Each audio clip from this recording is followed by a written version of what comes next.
Welcome back to another episode of Invested. I'm Isaac Hayes III, founder and CEO of Fanbase.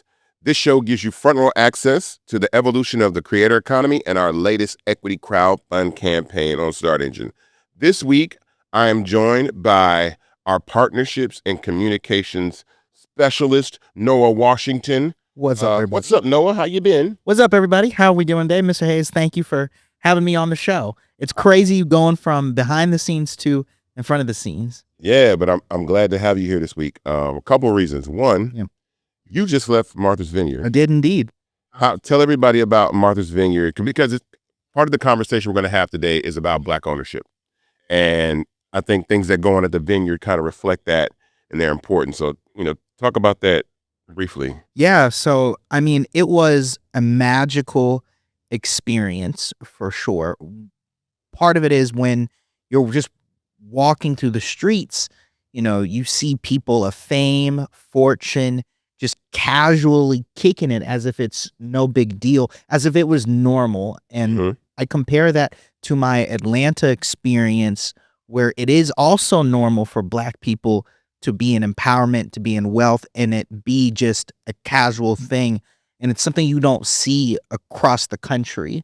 You know what I'm saying? Like, most of America does not know what it's like. Most Black people don't know what it's like to be around other people who are so aspirational, inspirational, and just have cultivated this power through what they do in their day-to-day lives. So what did you go up there for? Yes. So I was invited by Ralph Lauren in celebration of the Morehouse and Spelman Oak Bluffs collection to go out there and support and just be in attendance in the celebration for that. You do have one of the jackets from the collection. I do. I have the Morehouse Ralph Lauren jacket. It's the bomber track jacket, and it's probably my favorite jacket that I've ever worn. It's so comfortable and it's warm, and it's not like, the fabric is so cool. You know what I'm saying? It's you did a great job, guys. That's my official quote of that you can use in a soundbite. Shout out to my brother Kojo, who has a piece from the collection too. It's very, very popular. Yeah. Oh yeah. They sold out within, I think, if I remember, quote me, check this, guys, like 48 hours. Oh yeah. It was immensely popular. And congrats to Joshua Renfro, James Jeter, Cole Brown, like that whole team. When they were, one of the big points that was discussed is that at the heart of the collection was storytelling. And it was telling the stories of those Black families, right, who sought refuge and escape in the Oak Bluffs, who were free to live as they wanted to during the 60s.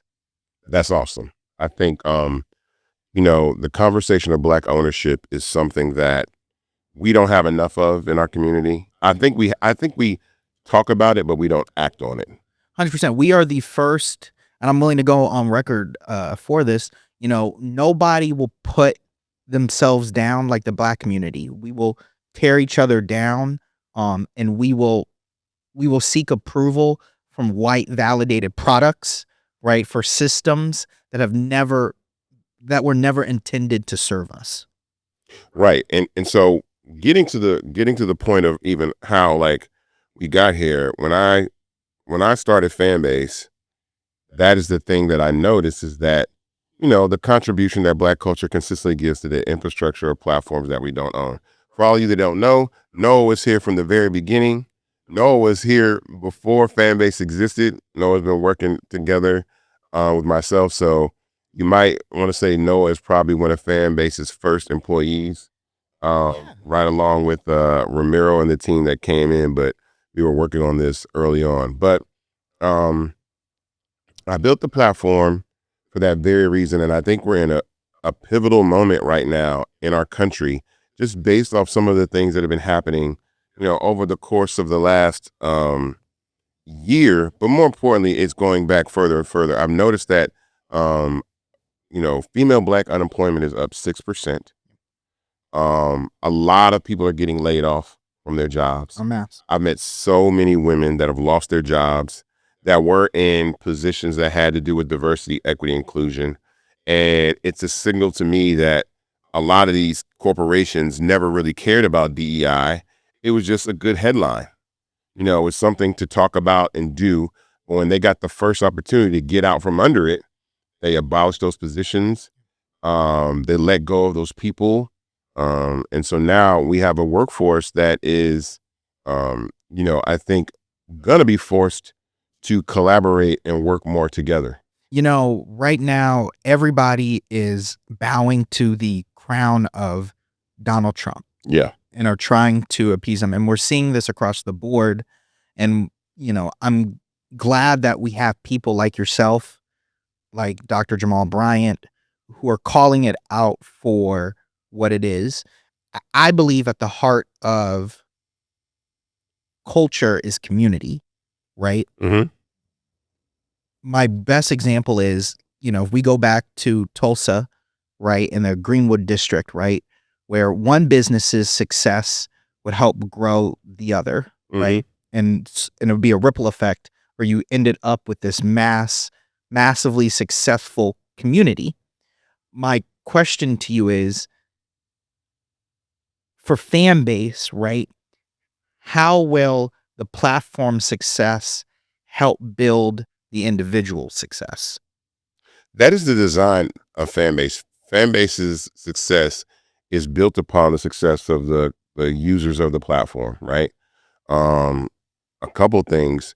When we started doing equity crowdfunding, that became really important to me because it's this opportunity to not only lift up the platform by allowing people to monetize and allowing users to monetize in their content, but also giving equity ownership to people that can then lift up the platform and do that. And it's kind of like, I'm not going to say that this has been a secret, but for me, it was intentional for me to do this with Fanbase because, when I heard about these exits of these tech startups and these tech CEOs, and technology was a thing that became something that I was just hearing a lot about, and how people were just saying, okay, these guys are exiting for billions of dollars, making billions of dollars.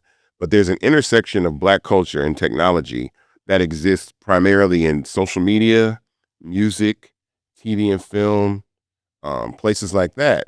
And so I wanted to create a vehicle that allowed people to have the opportunity to take our culture, scale it, and then exit in a way. So, there's no secret that the design of equity crowdfunding and allowing people to invest in Fanbase was so that we could scale our culture to something that was massively successful and then exit that culture. We are in the ninth inning, I don't know, rounding third on our equity crowdfund for Fanbase on Start Engine. For those that don't know, we have raised over $12.8 million in an equity crowdfund on Start Engine. We have over 23,000 investors that have invested in the company, and you yourself can get equity in Fanbase right now for the minimum of $399. You can go to startengine.com/fanbase to invest. I want to make sure that we put that in these episodes because once we reach 17 million, the raise closes. But this is an opportunity for us to actually have infrastructure that we scale. And that's something that I talk about all the time. Like, this is intentional. It's a news flash. I'm doing this so that Black people and whoever else wants to support Black people and understands the value of Black culture can invest in a technology company and then help Black culture scale that to billions of dollars and then exit and then distribute that Black wealth to people all across the country, all across the world who have invested and have equity in Fanbase. And so it's a vehicle to create generational wealth. I'm not going to be, candid about that. I love social media, and there's a passion behind making sure that people had ownership and the ability to monetize their content on social media because we contribute so much. But equally, the fact that this is an intentional decision to make sure that we spread the wealth of people that invest in this company. That's why I want people to invest in Fanbase, and we've done very, very well at that. My first thought when I came back this past Monday was, just imagine that everybody who invested in Fanbase had the ability to buy a summer home in Martha's Vineyard and walk around and not be part of the top 10% of Black America in order to do so, right? Mm-hmm. It's about when I think of Fanbase, I think about democratizing wealth in the country. That's a good way of saying it. So for the people who have already invested, how many times can you invest in Fanbase? Well, you can invest in Fanbase as many times as you want. Yeah. We've had people invest in multiple rounds. This is our 4th round. The first 3 rounds we did for Fanbase were Reg CF campaigns that were capped at about $5 million, which is the most you could raise. This round is a Reg A round, which the cap is $75 million, and so that allows us to raise at a clip that's higher. So $17 million was the sweet spot of why we wanted to be able to raise that capital. So you can invest as many times as you want. There is the minimum is $399. There is no maximum. So for all the super wealthy people that happen to be at Martha's Vineyard this weekend, if you happen to see this, and you want to invest in Fanbase, you can invest as much as you want. You could close our round. You guys could get together, pull together, and close our round. And anybody else that wants to join this can close the round. So yeah. So I want to speak to generations for a minute, right? So between the years of 1865 and 1900, that's considered the Gilded Age of America, Black people opened thousands of businesses, but many of them folded when either the owner passed away or was sold. What is your strategy for making sure that Fanbase serves not just the people in your lifetime, but for the generations to come afterwards? Well, let's dive into that a little bit more. Even in that age, a lot of these companies were also destroyed. Yeah. Let's be real. Black people built a lot of amazing businesses. I don't know if anybody saw online in the last week, there was a young white gentleman online saying, like, I think people were commenting on the fact that there's an all-white town, all-white community being built in America. And they only want whites only in the town. And this guy made a comment about, well, why don't Black people just build their own towns? Nobody would bother you. Like, nobody would mess with you if you bought your own, built your own towns and your own community. Historically, that's been disproven. Right. So that's been disproven with Seneca Village. That's been disproven with Oscarville, which is now Lake Lanier because they just flooded the town. Tulsa, that is Rosewood. All these places, that serves as a reminder that we tried to build our own and it was destroyed. And so initially, Black people have tried to build their own communities and they've been destroyed. We can't forget, Tulsa, Tulsa, and then Atlanta had their own version with the Atlanta Race Massacre of 1912. Yes. Yeah, most people don't know that history. And Auburn Avenue was an amazing, thriving community as well. Yeah. That popped up from Black excellence. So, what happens, and I've been having this conversation recently, a lot of times is Black wealth doesn't get distributed down through generations because a lot of times people think they can put stuff in their will or leave stuff to their children like that, and it doesn't necessarily stop there. I was actually having a great conversation with Kika Wise earlier today because franchising is a way that also people are able to disseminate that wealth. So she was talking about one of her partners, his father passed away, but the fact that he had franchised his business, that his family gets a percentage of all the other businesses that exist in perpetuity. So imagine, being able to franchise your business and then leave an income stream to your family, right? And so we're not really thinking about that when it comes to franchising. Sometimes we're thinking about building businesses and exiting them, but I'm talking about creating perpetual income streams that last in perpetuity, kind of like, and very similar to what my father did by the publishing that he left for us to kind of go terminate, claim, and then that serves as a way that will be passed down to our family and generations like that. So with Fanbase, this also serves an opportunity to have equity and ownership in things that we can scale. So again, it's not individual success.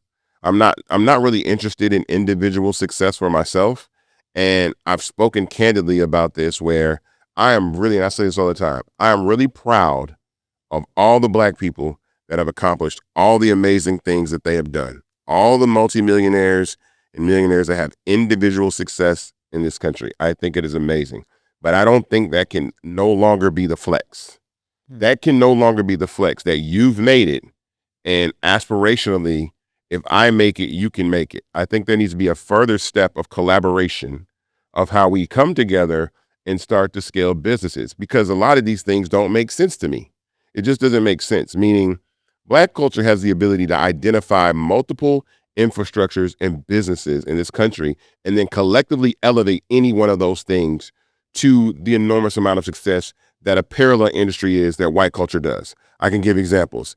We know Derek Bailey, who has Derek Automotive. It's an EV manufacturer. Right here. So everybody hates Elon. He has Derek Automotive. But I'm pretty sure the Black community could identify a Black EV maker. We know of one, right? And maybe there might be others. And then instead of buying Teslas, we buy that car and elevate that industry to a level of where it does.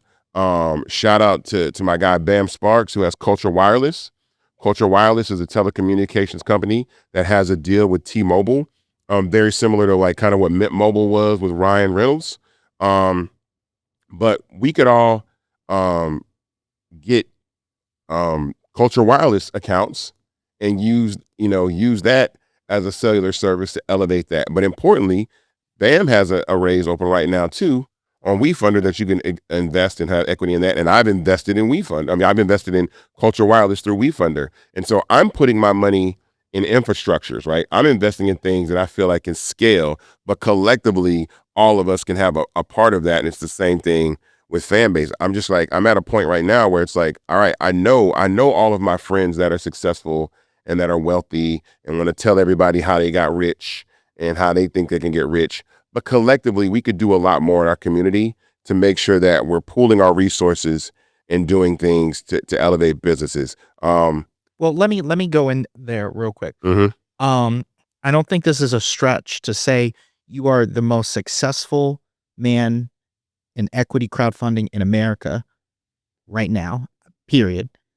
Oh, okay. My question to you is, you are building the blueprint for other businesses for success. Yes. My question is, what do you want people to take from your success in this? I want people to take from my success that equity crowdfunding is a pathway to scale your businesses. Honestly, I was like, what the interesting thing is, before I got to the office, I was researching companies that have been very, very successful in equity crowdfunding.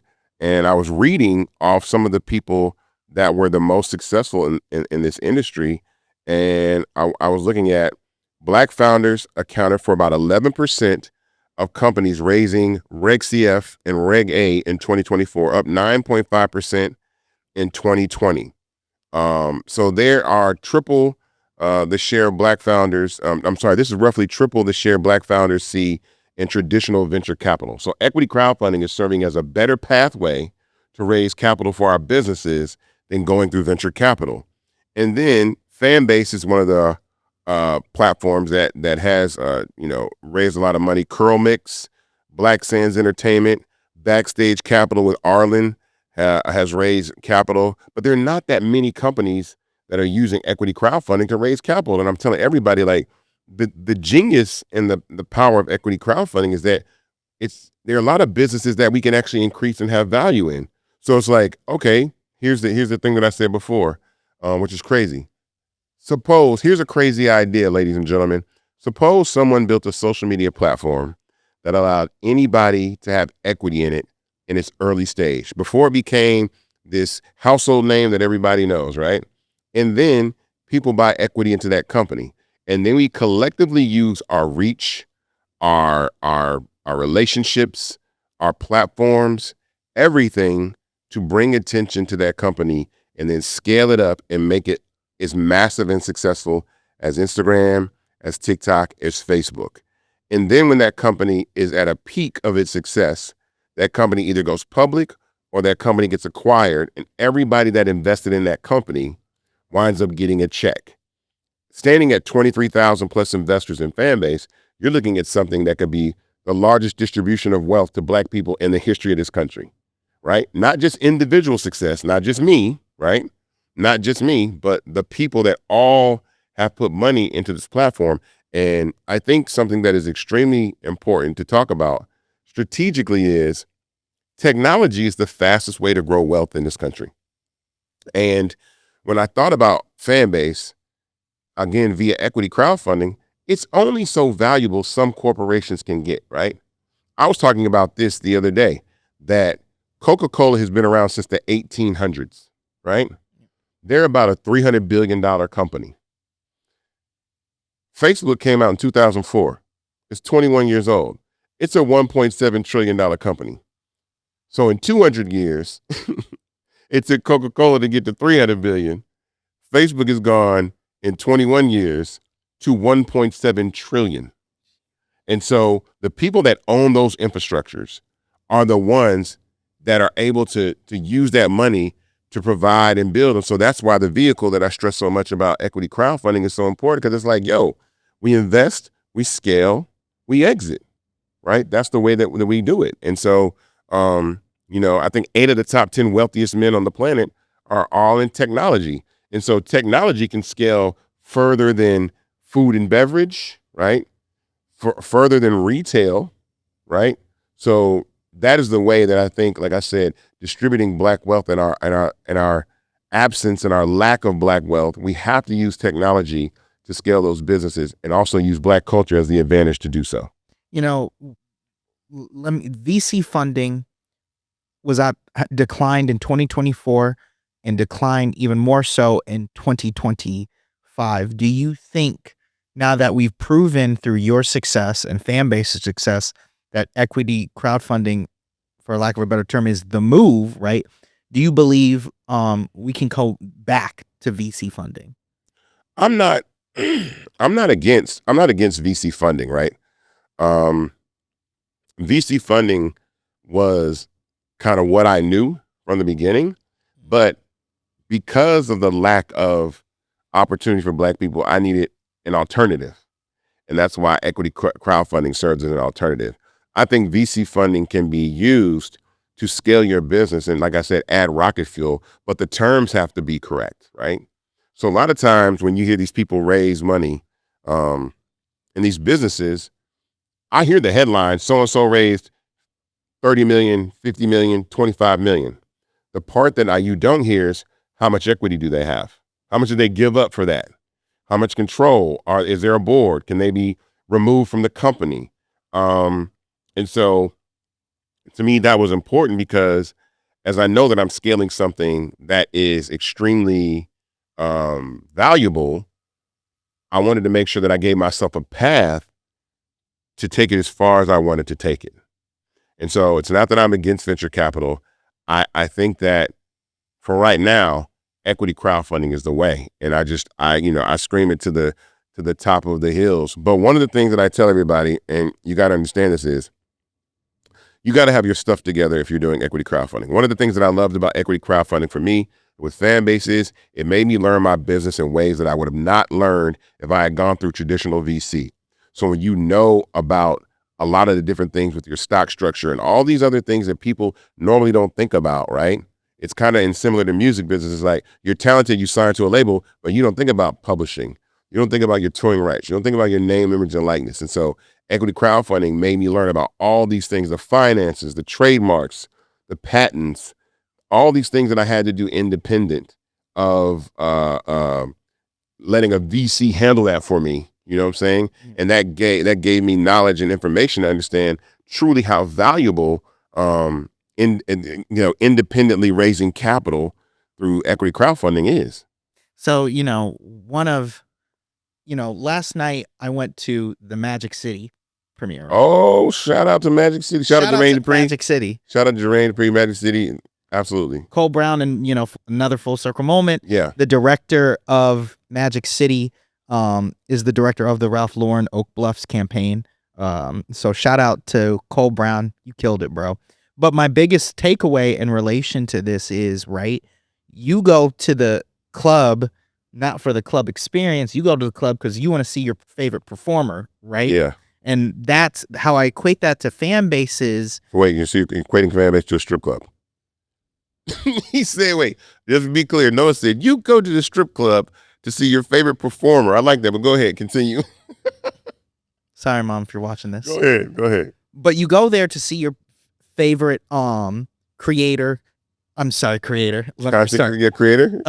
You know what?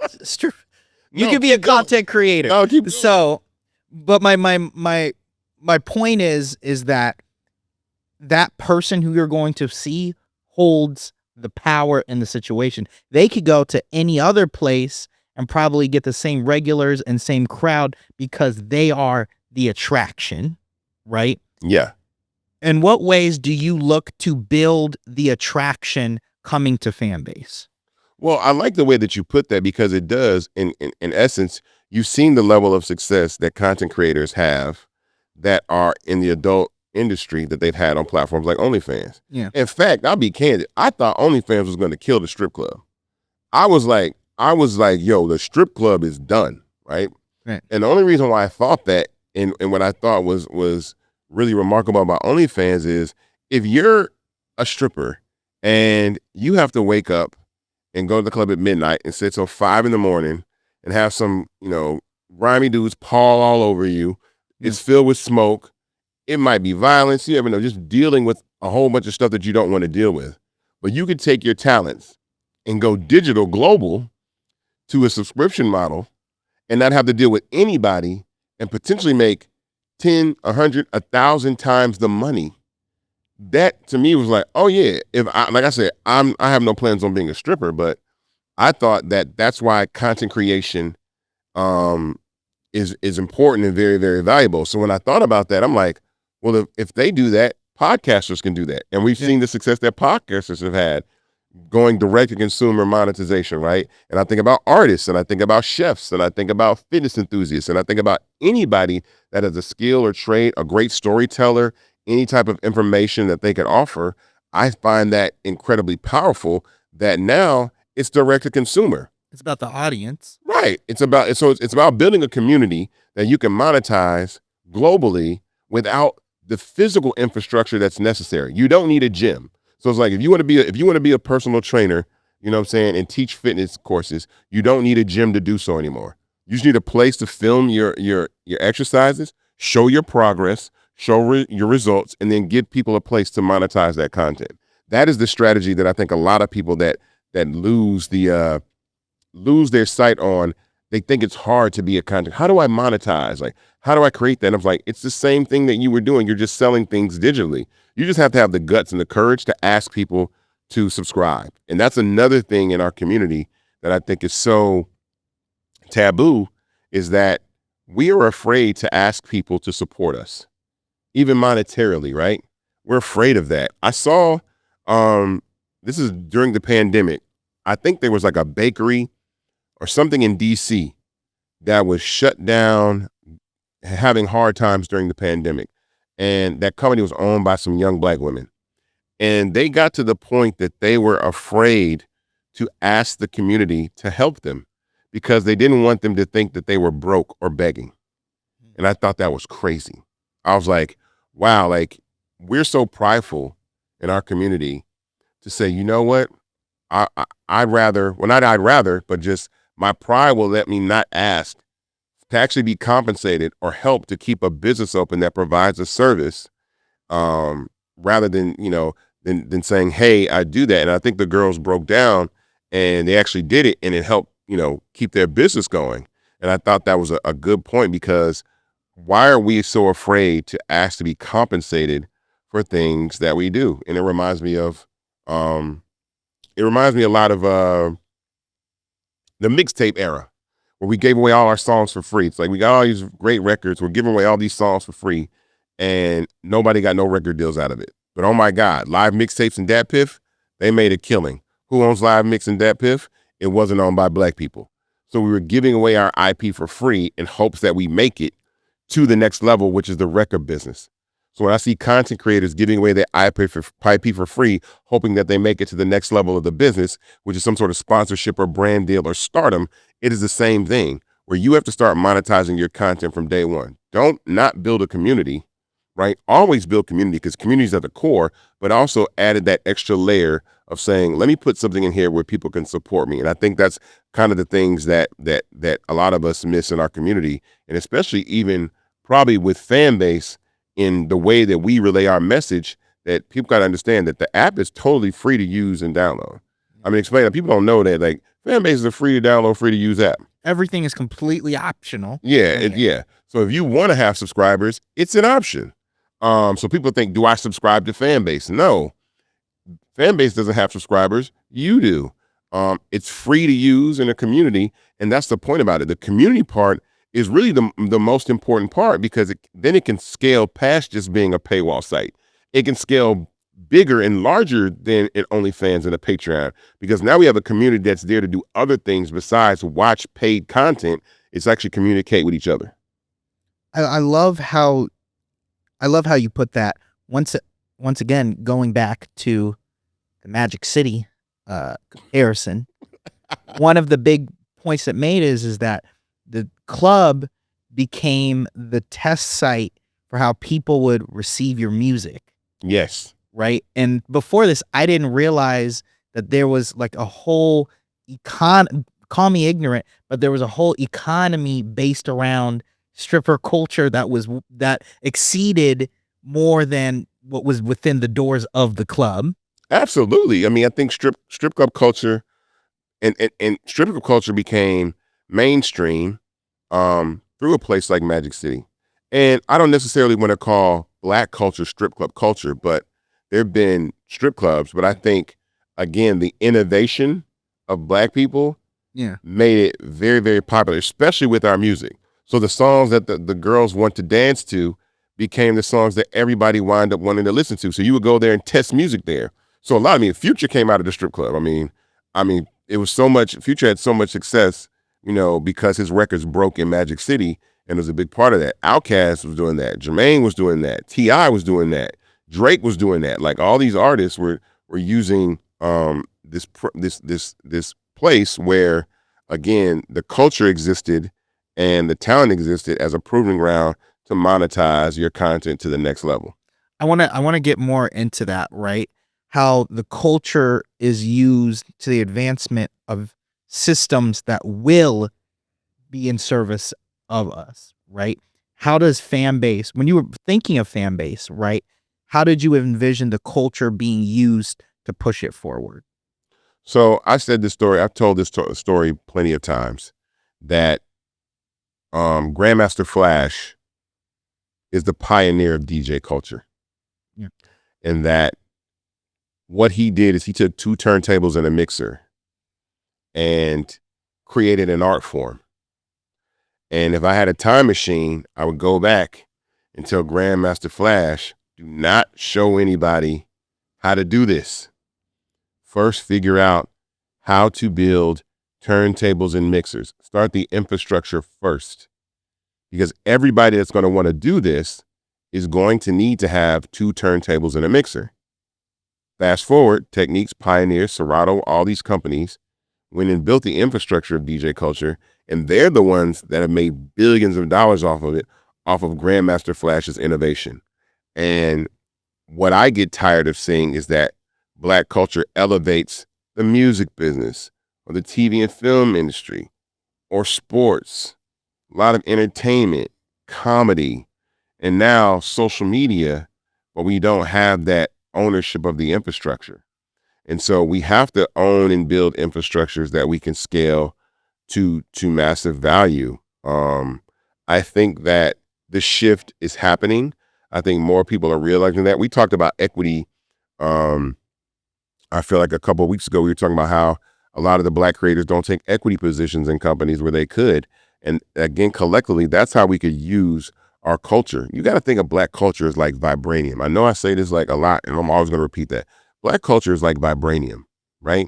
Meaning it's so rare, and it's only found like right here in America. I talk about that Black culture is the youngest and most influential culture group on planet Earth.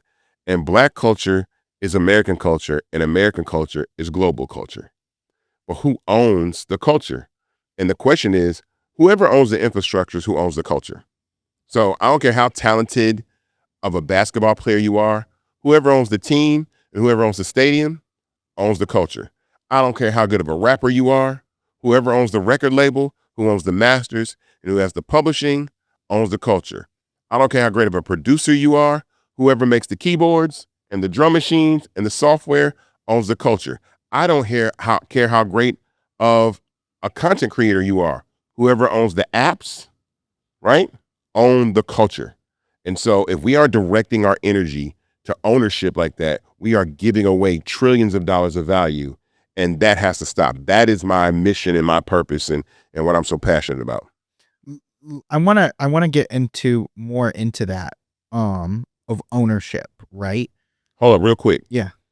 And I definitely want to plug this in again. The part of this conversation in investing in Fanbase is going to have equity in the platform. So again, shout out, go to startengine.com/fanbase to invest. The minimum to invest is $399. We're about 4,100 investors away. 4,100 investors investing $1,000 closes the round. I'll repeat that. 4,100 people investing $1,000 in Fanbase closes this $17 million round. And guess what? Guess what the average investment size in Fanbase is? $39.99. No. Oh, that's 6 minimum. shares. That's the minimum. Oh, you said maximum. The average amount that people are investing in Fanbase is $1,000. So really, if 4,100 people just invested the rest of the average, we would close this round. And that's important because it gives us the ability to continue to scale. We've added some great team members. Yeah. Shout out to Lauren and Ashley and Mario and all the people that we've been adding. We had about 20 new positions just since February. And we're working on a lot of amazing things. So shout out to those people. But again, startengine.com/fanbase to invest. Now. Okay, so going back. My question is, how is Fanbase positioned to help people close the wealth gap in America? By two ways. Democratizing the distribution of content. So everybody that has a Fanbase page is a business. And I say this all the time. I define a business as the ability to receive income or revenue for a product or service you provide. So by default, everybody that has a Fanbase page has the ability to have subscribers and have tips. So get tipped through microchipping, which is love. Love is the way that we tip on Fanbase. We like content and we love content. So by default, if you make a Fanbase page today, you're a business because someone can love what you say. They can love your content. They can show love in the DM. They can show love to you on an audio room. They can show love to you in a comment. They can show love to you in a chat room inside one of the audio rooms, and they can subscribe to you. And so giving people the ability to be that one click away point of sale, not multiple people, right? That is really distributing wealth to people in a very, very fast way. And then on top of that, again, we've been talking about investing in ownership, is having ownership in the company. I just can't, shout out to everybody that has made individual success. I'm proud of everybody, but we have to be talking about collectively scaling up infrastructures. So picking things like, the Target fast has been going very, very well. But the entire time that we've been fasting from Target, our dollars have still been going to other companies that aren't Black owned. So who's going to build the Black Target? Who's going to build that business, right? And again, I looked up, I don't know, somebody tell me how much, I want to know how much Dollar Tree is worth. What's the value of Dollar Tree real quick? Find that out. Say, how much does it cost if someone said, we're going to buy all the Dollar Trees, right? And say Dollar Tree, we buy all the Dollar Trees in America and then make them Black owned because they're already in our neighborhoods, right? We don't own them. And then we put all Black products into those and start and make that a retail chain online and brick and mortar that we can start selling our stuff through. That is extremely important because I don't think Dollar Tree is I'm not gonna say it's not worth billions of dollars, but I'm pretty sure it's something that collectively a lot of the billionaires could get together and acquire. So, okay. So the answer is, so for a share in Dollar Tree right now, it is $115.24. So what's the market cap of Dollar Tree then? Let's see. The market cap, 23. It ranges from 23.9 billion and 24.3 billion. So Dollar Tree's worth $23 billion. That's insane. Right. But how much do Black people spend in America every year? 1.8 trillion? Let's see. And 2025, let's see. But that's what I'm saying. My point is like, okay, But it was I remember it being 1.7 trillion. Yeah. Right. So $1.7 trillion. My point is, okay, let's pool our money together and acquire Dollar Tree and then start selling all our products through Dollar Tree. But we have to start thinking like that. Like even if we buy it and it's not brick and mortar anymore, it's just we distribute content, our products online. You know what I'm saying? So I'm actually proud to say that I am wrong on that. In 2025, and before it was 1.7, but as of 2025, it's 1.98 trillion. So almost $2 trillion is going out of our community. Right. Brands that don't serve us or made for us. Right. Yeah. And we have these, you know, and we're in such a moment right now where people are really showing us we don't want your business. We don't want you wearing Lululemon, but we'll sing about it. We don't want you drinking our alcohol, but we'll talk about it. Yeah. That's what I mean. Is like whatever we speak becomes something. I'm saying this today. I haven't said this before. I'm about to say this right now. I'm publicly saying it for the first time. I think I have. I don't know. I might have said it before. But SexyyRed, you said something. This is a shout out to SexyyRed. SexyyRed, you said something online. And as soon as I heard it, I went and trademarked what you said. I'm not going to say what it is that you said. But as soon as you said it, I said, someone's going to trademark that and make a bunch of money and put their kids through college and create some sort of wealth off what you said. I want to partner with you on what you said as a product and sell it. I'm going to reach out to you. I'm going to reach out, Vince. I know is her attorney. I'm going to reach out to you, but you said something. And that's why I say it's important. As soon as she said that, I'm like, oh, I call my attorney, trademark that. I'm going to go find SexyyRed, partner with her because I want to show us that we got to stop freestyling greatness and not think about the things that we do. We got to stop saying cool phrases. We got to stop making cool dances or creating cool innovations and not thinking about owning these things before we do them. Like the guy that was saying very demure, very whatever, and somebody trademarked that. And he was upset about it. Or the guy that tried to trademark Juneteenth and he was selling ice cream in Walmart as Juneteenth ice cream, and the trademark was owned by a white dude. We got to stop doing that. Like, it's just like, we have to stop doing that. Think like everything that comes out of our mouth, we speak wealth. We manifest wealth through what we say, what we innovate. And we can no longer do that because there's too much wealth leaving our community. I wanna pivot just slightly. I want to hear, have you heard of the Sydney Sweeney ad that debacle that's going through? Yeah. For those of you who don't know, American Eagle put out an ad with Sydney Sweeney glorifying her jeans, play on the phrase jeans, right? And then this discussion erupted as a result of eugenics in the forefront of American culture right now.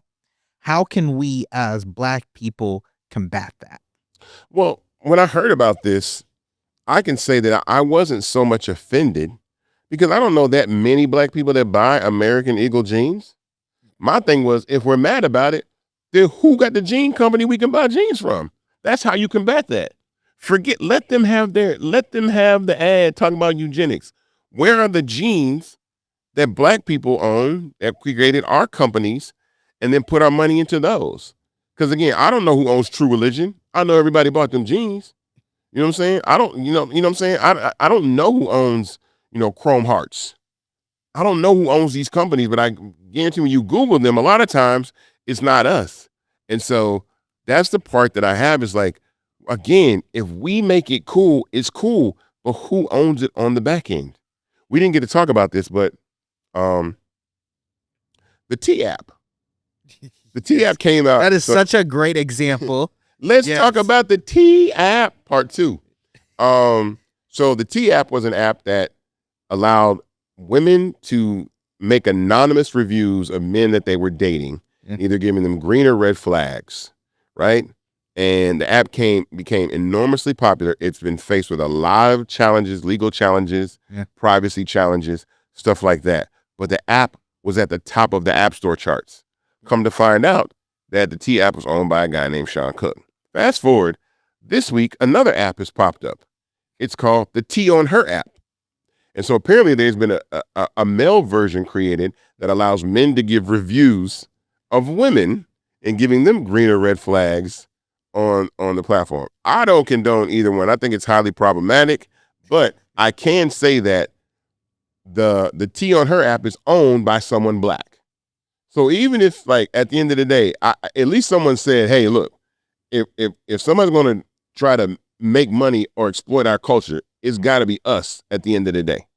At the end of the day, I don't condone either one because I think it's very, it's just the idea of what's going on. I think it'll pique people's curiosity, but I at least know that the Tea on Her app is owned by someone that is black, and that app is now ahead of the Tea app on the App Store. So, I want to bring this full circle. That goes back to exploitation of culture, right? What we just talking about throughout music, entertainment, media, whatever, right? How do we replicate this process, right? The success of these black founders coming in and taking back what has always been ours. Again, it's invest, scale, exit. I think that is just those three words: invest, scale, exit. So use equity crowdfunding to invest in businesses that we like or we know that our culture is very valuable in. Scale those businesses and then exit those businesses, and then do it over and over again. It's kind of like this. I remember, shout out Dre Davis, but you remember Hypnotic? You might remember that. You might be too young for Hypnotic. I might, just so everybody watching, I'm 26. So Noah don't know nothing about Hypnotic. So Hypnotic was like a cognac, but it was blue, like a blue cognac bottle, right? And you used to mix it with Hennessy and make this green drink called Incredible Hulks, right? Okay. So Hypnotic was made very, very popular by black community, right? And the guy that owned Hypnotic, once that business scaled, he wasn't black. He scaled it up and he sold it. You know what he did? What did he do? He started another one called Nouveau and scaled that one up and sold that one again. And black people made Nouveau popular. I don't even know if you remember blaming on the alcohol. They were talking about Nouveau.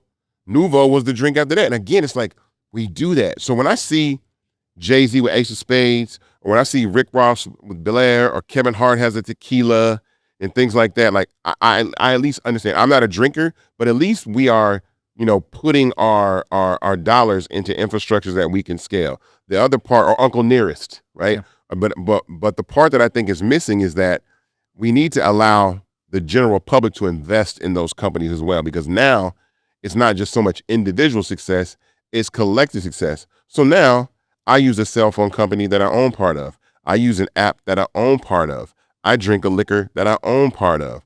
I wear some jeans that I own a part of. You see what I'm saying? I think that is the part that we have to do, because that's the only way to really distribute wealth to the black community quickly, in a way, because individual success requires people, I think, the pressure of people to feel like, the black community to feel like we have to come back and save ourselves.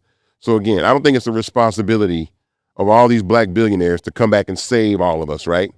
But it doesn't mean that we can't take our culture and own infrastructures that we scale collectively and then do that. Because we all love things. We all, it's amazing. Shout out to like Cami Cakes. Like, I love Andra Hall and Cami Cakes. That's a cupcake business. But it's like the things that you love and the things that we use every day. Imagine, I'm not even trying to be funny. I'm gonna tell you one industry that I know that we need to take back.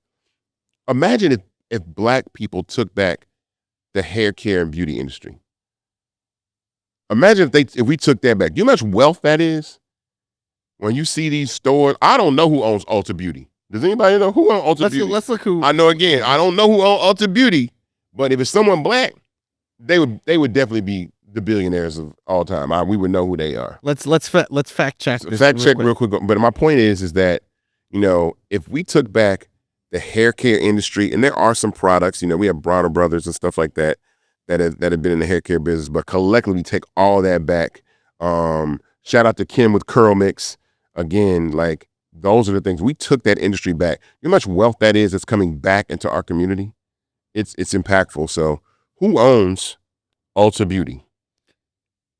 Let's see. It is a publicly traded company, meaning it's owned by its shareholders. Okay. So let's see. Who is the head of the board is the question. I mean, I want to know who the founder of Ulta Beauty is all the Okay. time. Who's the I mean, that's something we can think about. But again, I'm just saying that imagine the wealth that Ooh, all the products that come through, all of the conditioner, the shampoo, the hair.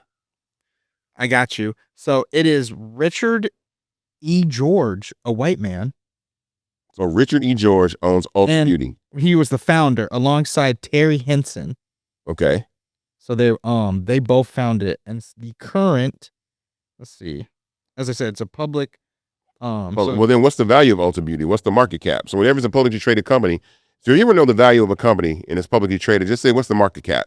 That kind of lets you know the value, the collective value of what that business is worth. So the market cap of Ulta Beauty. But I say that because, again, we use things every single day, and we don't own the infrastructures of the things that we do. So the market cap for Ulta Beauty is $23.13 billion as of August 12th, 2025. Another one, billions. So we got Dollar Tree and Ulta Beauty. Now you see Dollar Tree only in the hood. I'm going to say, is it Let's call it what it is. I don't know. Dollar Tree might be in impoverished white communities as well. I don't know. I haven't. Okay, so we can't assume, but I know Dollar Tree be in the hood. Dollar Tree definitely be in the hood. Ulta Beauty, you ain't gonna see that everywhere. Right. True. But again, what I'm saying is a lot of these businesses are also placed in our communities, and we don't own them. So, and again, I don't want to say that it's not the lack, and this is something, it's not the lack of business acumen. We have to understand that first and foremost, Black people built businesses. Those businesses were destroyed. We were run out of town, burnt. Then when it came the ability to actually get loans to build businesses, Black people were denied loans. I even seen a woman talk about this, how Asian people were given loans to build liquor stores and convenience stores in Black communities, but not Black people. That's why you say, well, why is there an Asian grocer, or Asian person that owns a liquor store, or Asian person that owns a convenience store in the communities? Because Black people were denied those loans to open up those stores. So we're moving to the era now where we're in the digital space. We're in the digital economy. And so the infrastructures are no longer there. It's digital. It's between me and you, a click of a button, that fast, we can do that. Or we can scale businesses, e-commerce, other things like that. So that's important. Okay, so I got some rapid fire questions for you, sir. Okay. For people who are looking to invest in Fanbase, are you ready? Yeah. Okay, so you've already said it. You can invest as many times. Yep. How many investors? You said 23. 23,000. 23,000. Are we ever going to name a few of them? No, you know what? The reason why we don't name a lot of the investors too is because I want to be quiet, because again, I think that the company should speak for itself. The business should speak for itself. Yeah. I've already, had to come out and be the founder because of equity crowdfunding and be the visible person that's raising the capital. But I love to keep our investors quiet, because that's the thing. You don't talk about the company before you exit. When you talk about you own something, it's after you exit. So like, Fanbase exits at whatever value. Then you come out and say, yeah, I got in on that early. Get out the game first. And then that's when you talk about when you exit. Sometimes, talking about all the things that we own too early can also taint or restrict or hurt the ability to scale something. So with the capital that has currently been raised, other than paying my salary, what is it being used for? So currently we're focused a lot on retention. So retention is really the key to success to most platforms, but especially social media. What gives the platform the ability to retain its users? So as soon as you come on the app, what things do you like? What keeps you there? And what we notice is recommendations are really a huge part of that. The recommendation engine that tells you what type of content you want to look at, that keeps you on Fanbase. So retention is our goal through the remainder of 2025 and all through 2026, right? Get our MAU as high as we can get it. Deliver people the content and the things they want to see. So we need a robust algorithm. So we're working on that, and we've been working on that for a long time. And then the simplification of the app, and that's being able to make it easier to create content, easier to find content, easier to find your friends, easier to monetize, all these little things. And that comes with testing and A/B testing and all these things that we're doing. But again, all these things wouldn't be possible without the equity crowdfund campaign that we're doing right now. What is the only way people can invest in Fanbase? The only way that you can invest in Fanbase is going to one of two sites, right? startengine.com/fanbase or invest.fanbase.app. I say that because I get a lot of DMs, people saying, Isaac, so you shot me a DM on TikTok. I was about to say that. Do not listen to the Isaac.333s or the... Yo, I got so many, it's like, I probably got like 20 fake TikTok accounts. And I keep trying to get them pulled down because I don't think I'm verified on TikTok. That's why I say, don't listen to me. I mean, I have a TikTok page, but I don't even send DMs on TikTok. So I will never DM you on TikTok. As a matter of fact, I will never DM you on Fanbase, or I will never DM you on Twitter or Facebook or Instagram or any social media platform telling me to send you some bank account information or crypto or anything like that. The only two ways that you can invest in Fanbase is startengine.com/fanbase and invest.fanbase.app. The minimum to invest is $399. That gets you 60 shares of stock at Fanbase at $665 a share. Our current valuation is $160 million. I started this company with $200,000 of my own money, got it to a $20 million valuation in that first round, and we done, this is our fourth round and got up to $160 million valuation. And again, that's individual success. There has to be something more to this. There has to be something larger and greater in what we do. So I'm really, really happy to be able to do that. I ask everybody that sees this to continue to download Fanbase, support the app. We got a lot of stuff coming, and then invest. Investing is what this is all about. If we do not invest in our own infrastructure, we are always going to be customers to our own creations. And I'm tired of us being customers to our own creations, asking for respect in industries that we build with our own culture. The phrase that has been embedded into my mind is own the platform that you make popular. Yes, that is 100%. And that is our ability to do that now. Fanbase, again, is a global platform. We're in 190 countries and territories all around the world. We're on iOS and Android. I really am looking forward to getting more into Africa too as well. The continent of Africa is going to have 2 billion people, as Justin said in our first episode. There are going to be 2 billion more people on the internet in the next, 4 or 5 years with access. And Fanbase can be that bridge between continents. And I'm looking forward to doing that. Fantastic, sir. So my question to you is, what do you want people who own Fanbase, what feeling do you hope to put inside them? I mean, ownership, pride and ownership in the things that we own. I think that's just enormously important. This is our moment in history to change the course of Black wealth forever by owning a social media platform and using it to create wealth just beyond individual success, individual wealth, but collective group wealth. So we're at the end of our episode, but thank you for hanging out with me today, Noah. Noah's a journalist, you know what I'm saying? Noah's a journalist of his own, but I'm glad to have him aboard and glad to have him as part of the Fanbase team. So we will see you next week on another episode of Invested, a Fanbase podcast. All right? Later. Peace.